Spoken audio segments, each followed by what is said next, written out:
Hello, I am Kevin J. N. Hughes, author of The Undamned, and this TikTok page is here so that I can share my love of ghost stories and all things horror with you guys, and also give updates about my own book, The Undamned.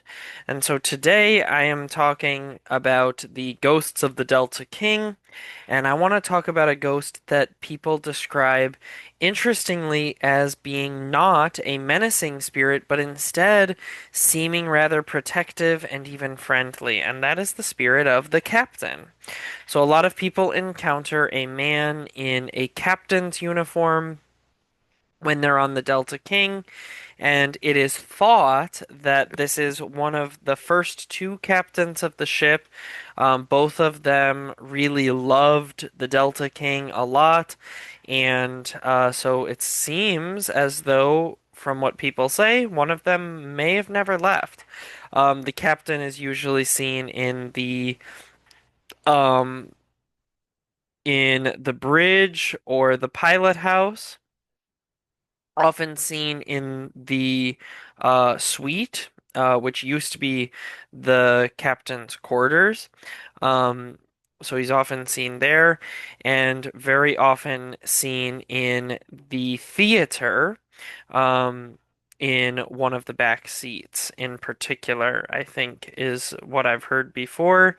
He's also often described as turning things on and off like lights as if he's checking on the rooms. The captain is also seen walking the promenade deck at night. That's a place that people often see him. And my wife and I may have had an encounter with the captain. I'm not 100% sure.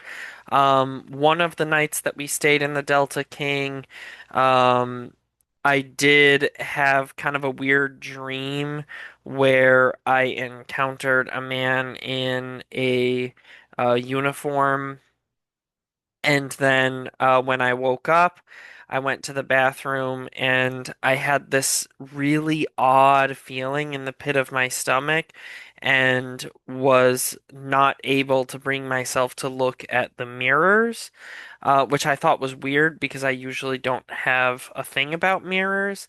And I just did not feel alone in the room.